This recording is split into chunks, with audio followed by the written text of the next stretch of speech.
Have you been blinded by the masses into following man-made lies? If you're cringing right now and feel uncomfortable with that, then you are exactly the one who needs to pay close attention, Nimesh. Your own Sahih Muslim reports that the Prophet forbade writing Hadith, a stance he maintained until he passed away, yet many still claim they are on the right path, even though the Qur'an also warns against following Hadith. Yet you blindly ignore God's book, who decided we need Hadith to explain it, and yet Hadith are elevated as pillars of faith. Some scholars have claimed this was to prevent the Qur'an and Hadith from being mixed up, but these are baseless claims. Some later scholars made claims that the Prophet changed his mind later. There is no evidence that he ever authorized the writing of Hadith. All Hadith collections we have today, which are considered authentic by Hadith scholars, were written 200 years after the death of the Prophet. For 2 centuries, in accordance with the Prophet's instructions, Hadith were not permitted. That is why it took 200 years before people began adopting them. Knowing that the Prophet banned any documentation of Hadith, and knowing that the Qur'an specifically speaks of fabricated Hadith and calls those who promote them as enemies of the Prophet, one is left to wonder, how have these Hadith become the roots and pillars of Islam today? In Surah 6, verse 112, it says, "Thus we have made for every prophet enemies from among humans and jinn. They inspire one another with fancy sayings in order to deceive. Had your Lord willed, they would not have done it. So disregard them and what they fabricate."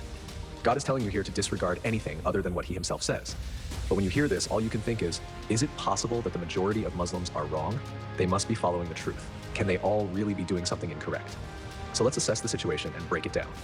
Have you specifically and unconditionally studied God's word? No, you have not.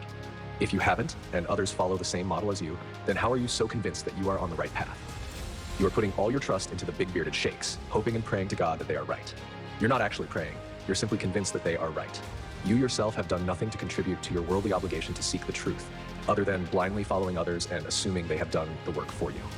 Well, newsflash, nothing worth having comes free. Are we not on earth to be tested? Do people think they will be left to say we believe without being tested? We certainly tested those before them, and God will clearly distinguish between those who are truthful and those who are liars.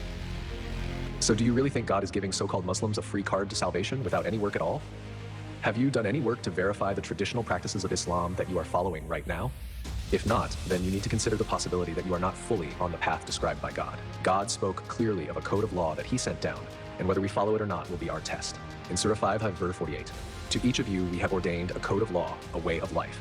If God had willed, he would have made you one community, but his will is to test you with what he has given you." What he has given you sounds like a book, not books written by men.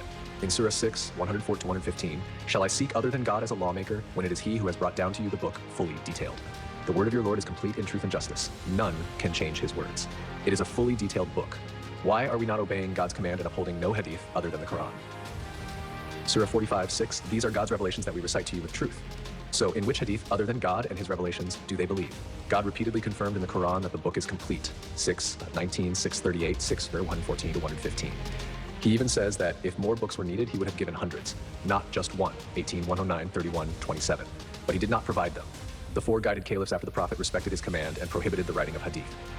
Abu Bakr, for example, once collected over 500 hadith during his companionship with the Prophet, but he could not sleep until he burned them all.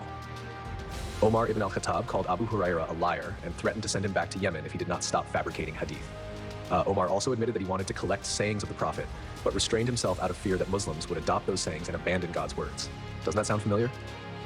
In Surah 25, verse 30, the Prophet himself will say on the Day of Judgment, "My people have abandoned this book." For nearly 3 centuries, Muslims did not practice hadith.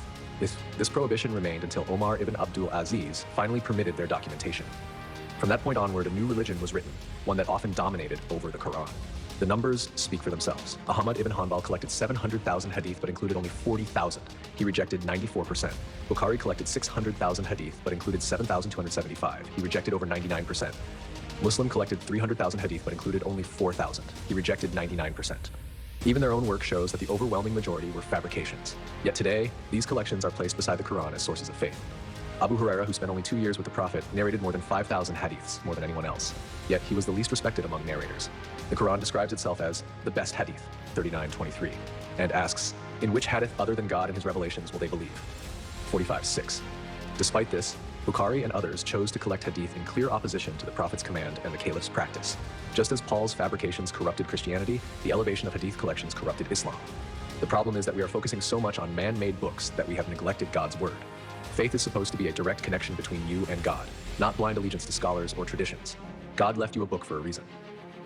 If he wanted a prophet today, he would have provided one. Instead, he left us his word, one book complete and fully detailed. If you found this video informative, subscribe for more weekly videos like this. Thank you for watching.